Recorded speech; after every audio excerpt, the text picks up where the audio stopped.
What's up, people? I come to you with love and light.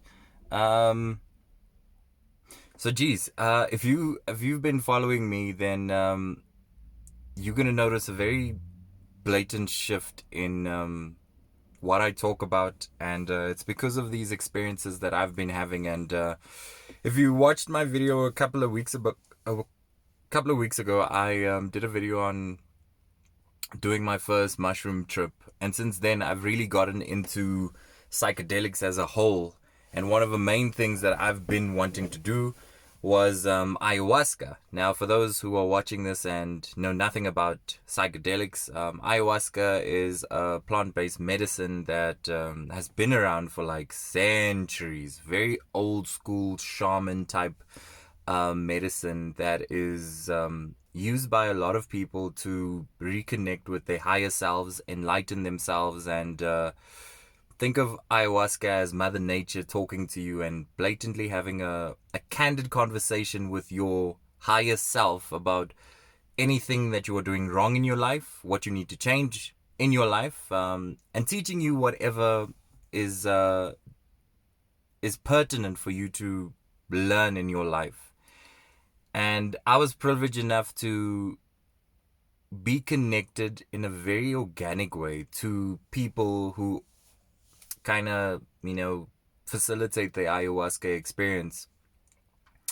And this is basically my documentation of that experience, doing my first ayahuasca experience. But it wasn't just ayahuasca that I took, it was more than ayahuasca. But I want to do this video so that if anyone out there is in a similar situation as what I am in or was in, this is a detailed kind of explanation of exactly what I went through, the experiences, what led me to the point, and what I feel like after the ceremony. Now, I didn't do this traditional shaman route. There are ayahuasca experiences where you go to like machalis and it's like a social kind of thing. So you have a shaman and you take it with a group of people.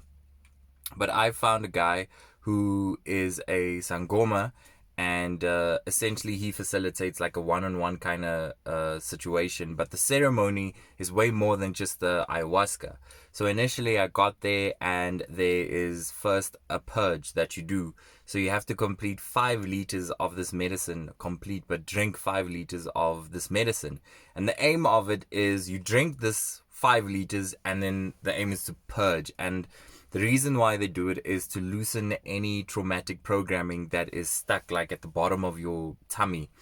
And depending on how, so as soon as you, and mind you, before you go into the ceremony, you have to cleanse. So I didn't eat for like 2 days. Not that you have to do that, but I personally didn't eat for 2 days in preparation for this. So I had no solids in my body. Rocked up there in the morning and we started with the purge. So I'm struggling to down this 5 liters of medicine. And I'm slowly vomiting. And what I noticed was that as I'm vomiting, I'm getting more emotional. And the Sangoma is looking at the color of the foam, because as you vomit, it starts foaming up like beer at the top. And mine has like a lot of brown in it, which means what he told me, the more brown it is, the more traumatic it is, and the more it showcases how long it's been there. So I get to a point where I'm like a jug away from finally finishing this 5 liters, which by no means I finished fast. It was hard. It was probably the hardest thing to do. But as I'm going through this process and purging, I see like all this brown shit just coming out, and I break down. I just break down. I start crying.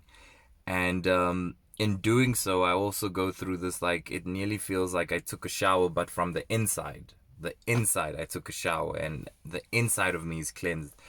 And I just dropped to my knees and I just belted out, man. And luckily, again, the shaman was there, or the sangoma was there to hold space, be supportive, and basically let me know that this is the medicine and now it's working. So from then on, we finally get rid of I'm fully purged, and we do a steam. Now the steam essentially is where you connect with you get a chance to have open dialogue with your ancestors and to everybody that you want to apologize to and have a conversation with, to like you have a conversation with their higher selves, including yourself. So that's a chance for you to, ask forgiveness with anyone that you have mistreated and hurt within the family. Ask for assistance in whatever you are trying to, tackle and combat within your life. But you speak at a higher level. You speak to the higher consciousness. And how that worked was, there was a pot, and in the pot in the bathroom, I was asked to get naked, and then I have like a blanket over me, and there's a knife I'm given it, and I have to stir the pot anti-clockwise. And while stirring the pot anti-clockwise, I speak out loud to the different spirits, and I speak to the spirit of my father. In my case, it was speaking to the spirit of my father, asking for forgiveness to my mom, my brothers, anybody that I hurt, asking my ancestors to come into my space and help me combat the traumatic programming that is within the DNA, the genetic programming, and that was passed down from generation, to help stop that, and give me the assistance to just reprogram that trauma and take it away and replace it with love and light. So that was like a 15-minute session, and from there, once that is done, you then get into a bath that has already been prepared with muti.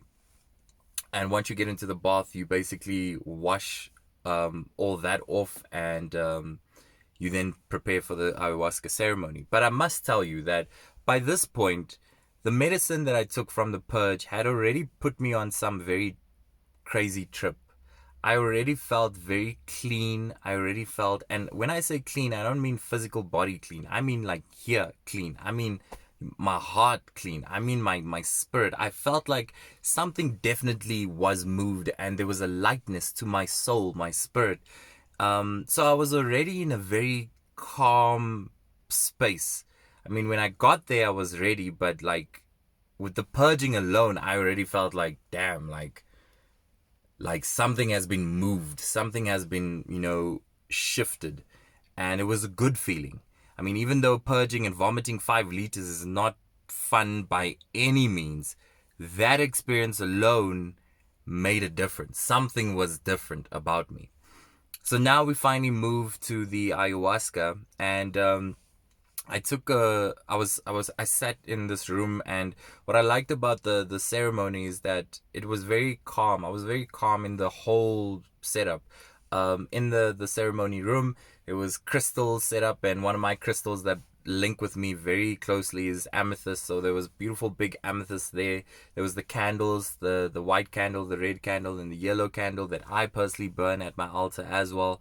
There was incense burning.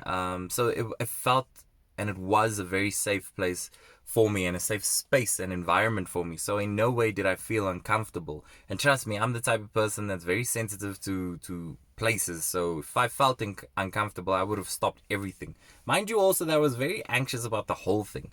The night before the ceremony, and I know I'm backtracking here, but I must tell you that I was super anxious. I didn't sleep before I did this ayahuasca experience and ceremony. So I was struggling a little bit. And I was going through, second thoughts, and should I do this? Should I not do this? Am I doing it right?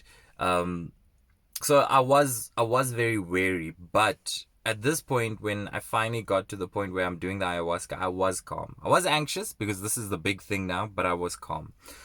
So essentially, now I'm sitting on the mat. I have the Sangoma and the I don't know what you call. It's a Sangoma and then one of his initiates that's with me, who's a friend of my brother's, and they give me the ayahuasca brew, but before I take it, I have to place intention over the ayahuasca brew. So essentially, that is you asking the ayahuasca to, you place intention over what you want to experience. So whatever it is you want, that's what you place over it. And I had an intention that I wanted over the ayahuasca brew.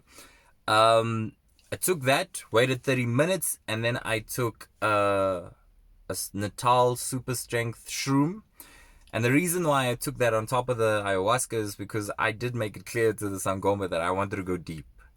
So I took a shroom, and then I took Golden Goddess DMT on top of the ayahuasca and the shroom. So for a person that's never done that before, that's a lot. So I took all of that, and I think about 15 minutes went by, and I could feel something. I could see the visuals are starting. I start seeing the patterns. And once 20 minutes hit, I started panicking. I could feel like I wanted to purge, and the aim is not to purge because, you purge after the medicine has kicked in, because then you're letting go of any toxic programming that's coming out of you. But to purge so soon means I'm letting the medicine out, and the Sangoma, was trying to tell me, hey, keep it in, be strong. And then I just panicked. I immediately got the most intense hot flush I've ever received in my life. I wanted to take all my clothes off because I was just getting so fucking hot. I was losing myself. I really lost myself. I was trying to take my t-shirt off because I felt very like, I couldn't move. Like my body was I was paralyzed a little bit. So I was on this mat, and I just moved the mat away, and there was like cold tiles. So I just wanted to be on the tile. I felt like vomiting, and immediately I felt like, I don't want to do this. I super panicked. I lost my fucking mind. Like I lost it.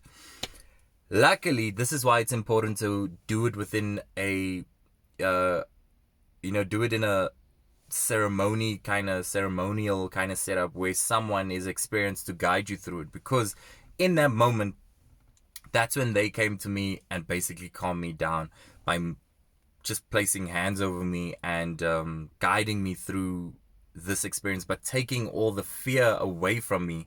And that's essentially what they did. So whilst I was freaking out, I remember feeling and seeing their hands over me, and they were just praying, and they did stuff. I can't remember what they were doing because I was also in my own space, but they were doing stuff to take that fear away and to allow me to accept what was happening, to allow the medicine to work through me.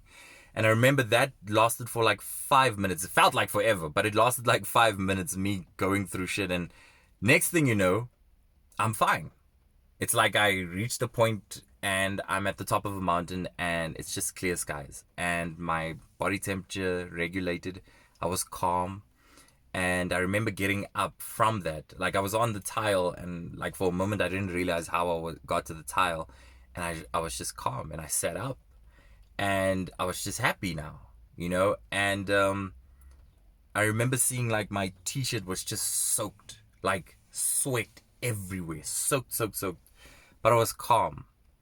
And I remember laying in fetal position because I wanted to feel safe. And that's when they came to me again, Sangoma, and they laid me out, and they said, don't go into fetal position because you preventing the medicine from working, you preventing yourself from seeing. Lay out, open yourself up to the medicine, and go on the journey.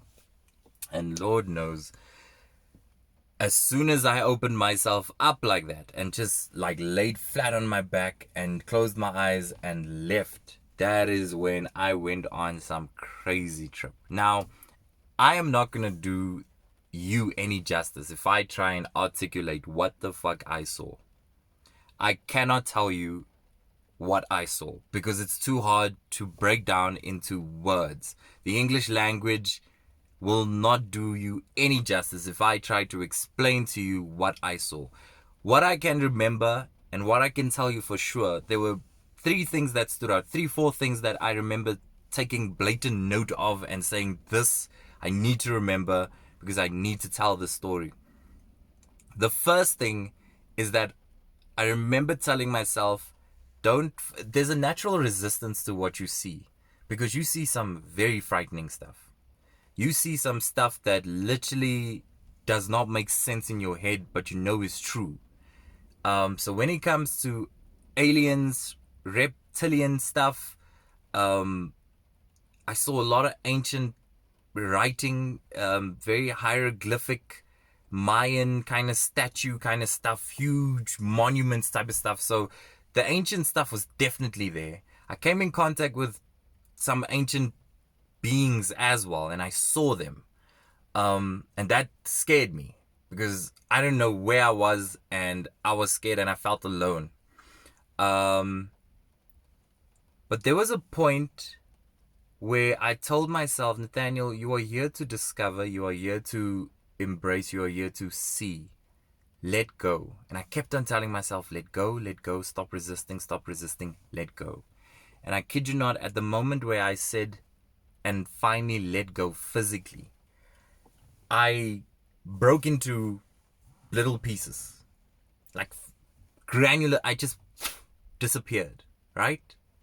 My body, I did not feel my body. I did not feel none of this. I was nothing. I was absolutely nothing. But in being nothing, I felt everything at the same time. I know that's hard to process for some of you, but I need you to really take that in for a second. In letting go and releasing my body and link to this body, it's like my soul lifted up, and I did not hear anything. I forgot about where I was, and I became nothing when I released myself to being nothing, kind of like dying. I would imagine that's what dying is. When you release yourself from your body, you literally lift up and you feel everything. Imagine feeling the ocean in its entirety, and not like the ocean like, oh, I feel Durban Ocean, no, or Cape Town, no, as in every single, wherever the ocean stretches across planet Earth, you feel all of that. That's what I felt. That, again, I will not do you justice if I try and articulate what feeling everything feels like. It was the most intense, most wholesome, most beautiful fucking experience I've ever experienced in my life. And to me, I understood that as death. When you release yourself of this, all of this, you break out of that and you ascend into this other realm where you are part and you realize you are everything. And to be honest, you will only understand what that feels like and the beauty of it, and you'll understand what I'm about to say only if you experience it. But if that is what death feels like, then a lot of us won't be living and want to live. And a lot of us would be looking forward to death as opposed to being scared, as opposed to being like making this thing this dark, ugly thing. And it makes sense why when my godmother died and she spoke to me through spirit, it makes so much sense why she said to me when we had that conversation, she said, I'm fine, Nathaniel. I'm happy. I'm okay. Don't worry about anything. Now that I know what that feels like, not being linked to a body and just ascending beyond what we know, our primitive minds cannot fathom what that shit feels like unless you go down this journey. I get it. I get why my godmother, who is late now, said, I'm fine. I'm okay. I am happy. I get it. It makes perfect sense. Because when you die, it's a celebration. You release yourself from the burden that is earth and your body. But I'm leaving a lot, out so much from the experience. What I am telling you is like tiny little stories in a whole 4-hour experience. I definitely saw stuff. I definitely left this dimension. I definitely can tell you that there's aliens that I came into contact with. I'm sure that Mother Nature, Mother Ayahuasca, I saw her. I didn't get clear messages. It wasn't necessarily a dialogue, but I definitely saw stuff, and I definitely came into contact with stuff. And naturally, the geometric patterns were there, the layers were there. Energy was also, I felt like energy was intense. I saw auras. listen here, the seven or the chakras and the different layers of color that, like, it starts like that outside of all of us. We all have it. That shit is real. And I don't know who was working on me, but there was forces working on my body, literally, especially around my chest area. There was a rhythmic pattern of vibration around my chest area. It nearly felt like I was on an operation table and some celestial beings or spirit guides were working within my heart area, like moving things around. And I felt this very heavy pressure, but it felt like it was all over my body, and like and it was energy. I knew for a fact that was what energy felt like, intense energy. But I wasn't scared of it. That's the other thing. I wasn't afraid of what was happening. I knew what I was feeling was important. And I embraced it as opposed to shutting it down. I could feel stuff was happening in my brain as well. Like, I could feel every part of whatever small little neurons, and I could feel it. I could feel everything. I could feel the blood flow. I could feel everything. Now, normally with ayahuasca, a lot of people document the experience of, vomiting or breaking down in terms of tears. I think because I didn't do it the way the shamans do it, where you arrive at the ceremony and then you just take ayahuasca immediately and then you go on the journey. I think the way I did it with the sangoma, where you purge first and then you take the ayahuasca and whatever else, I think because I did it like that, I removed all the trauma and dealt with some of the stuff already before taking the ayahuasca. And I think that's why my experience was a little bit different to others who took ayahuasca in a different setting. Because I kind of got rid of that first, So after the experience, you might ask, Nathaniel, how do you feel? How now that you did it, you integrating back into the world? I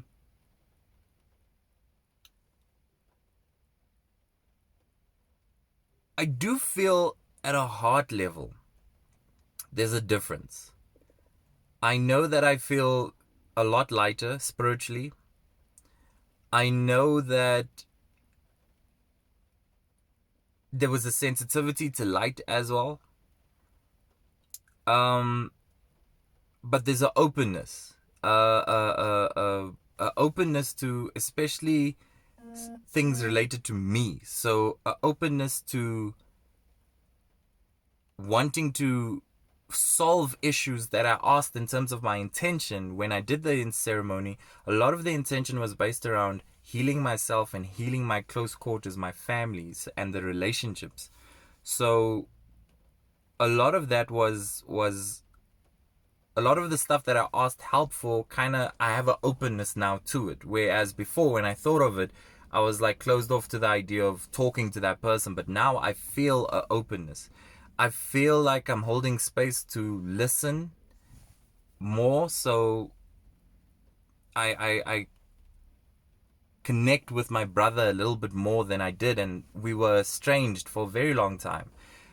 Connecting with my mother a little bit more, and she noticed coming back that she said she didn't know what I was doing, just by the way. I didn't tell her, but without even telling her, she came to me and said, "You seem a lot lighter. There's something brighter about you."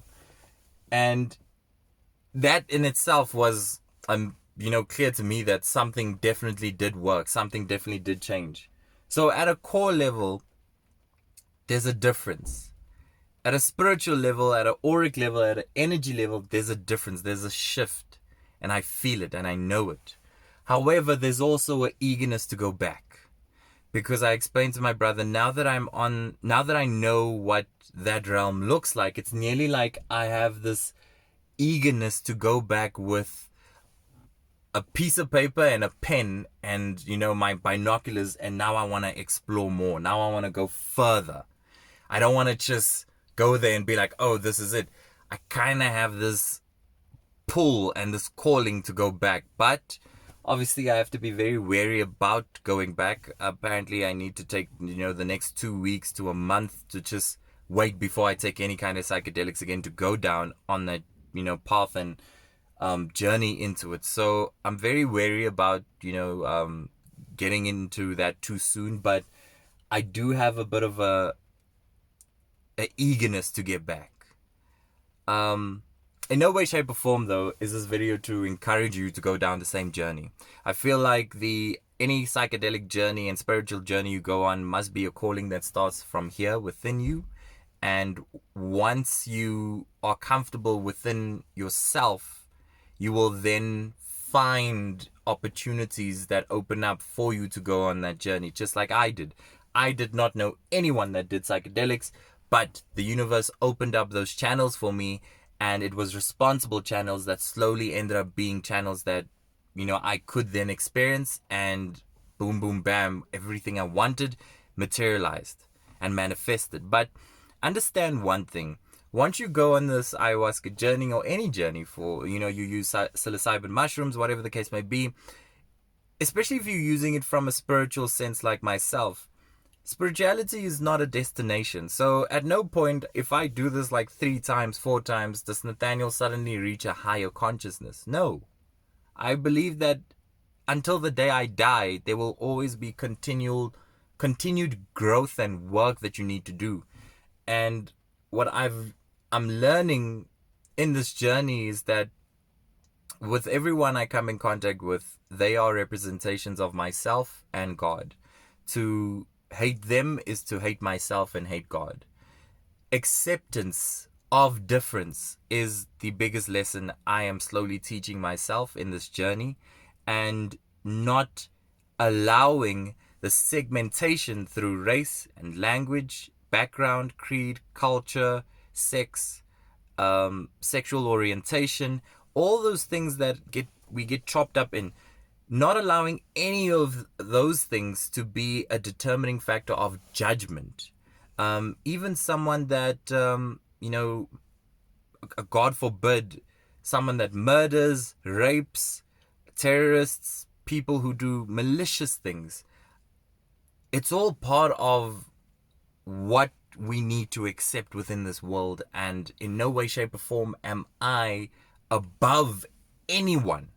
Even criminals, murderers, in no way, shape, or form am I above anyone to then prosecute their behavior.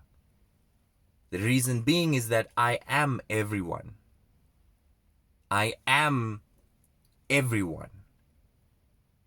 And so is God.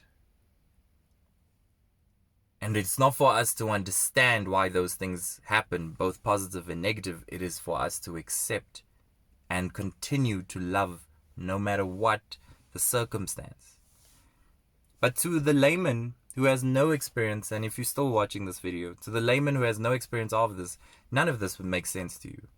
These things only make sense once you go down this journey and you surround yourself within a realm of people who have similar experiences, and you unlock yourself to and deprogram yourself of what society tells you, and then to ancient wisdom that is passed down. And again, I'm not recommending to go down the psychedelics route, but for me personally, it was a calling. It's something that called me, and that's when I know it's true. And when your spirit guides are there to protect you on that journey, it just feels so much more meaningful, and it feels like there's purpose behind it, as opposed to something that, you just do recreationally. In no way, shape, or form did I do it recreationally. None of this stuff is recreational. This is all spiritual work that I'm pulled towards. And I mean, I'm still gonna probably go back to do another purge, even though it was the most horrible experience. I'm probably gonna need to go up to a 10-liter purge and do that consistently until I get everything out of my system. And then be able to go down these journeys into higher doses of psychedelics to work on myself, so that I can incorporate the teachings of love within myself, and not through trying to influence anyone else. I think by behavior and acceptance of love within myself and love for human beings, will I I think something will tick in people watching me love myself, and people being observers of what love looks like and what love looks like when you give love to others. And once they inquire about it, that's when you only open knowledge. But it is, I think the aim is not to ever influence people, and I don't think I'll ever do that, and I don't feel the need to do that and say, hey, you guys need to do this, you guys need to try this, this is it's not like that. With spiritual work, I think it's very different. It's about you first getting into a lifestyle, making spiritualism a lifestyle through eating habits, through your behavior, through how you speak to yourself, through how you speak to others, to how you treat others, your energy. And it doesn't mean that bad things suddenly don't happen to you and evil doesn't come your way. I think spiritualism is more how you navigate those situations with love always. So I hope this, if you are someone that has, the curiosity bug around psychedelics as bitten you, and you wanted a understanding of what that journey feels like, I hope this gives you understanding, and I hope this gives you background into what I went through, because this is just my personal documentation, and I'm still definitely going to go back. I definitely am. I just need to wait a month. I definitely need to go back.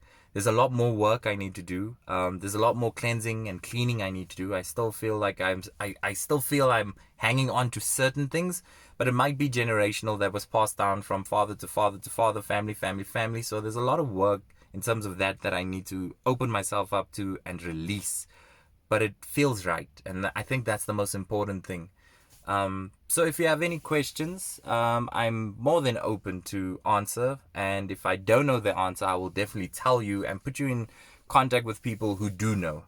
And if you do go on that journey, I pray only love and light upon your journey, and I hope you set pure intention over what you want, and you find a fulfilling and wholesome experience that I experienced as well in your journey, wherever you are in the world, wherever you are watching this, wherever you come from, whoever you are. All right. If you're following this and watching this on YouTube, thank you so much for watching thus far, 32 minutes in. Please do subscribe and share with others that you feel would benefit from hearing this. I don't think this will be on IGTV because it's 30 minutes long, but if you are watching this on YouTube, like and subscribe, and thank you so much for watching so long into the video, and again, love and light upon your souls.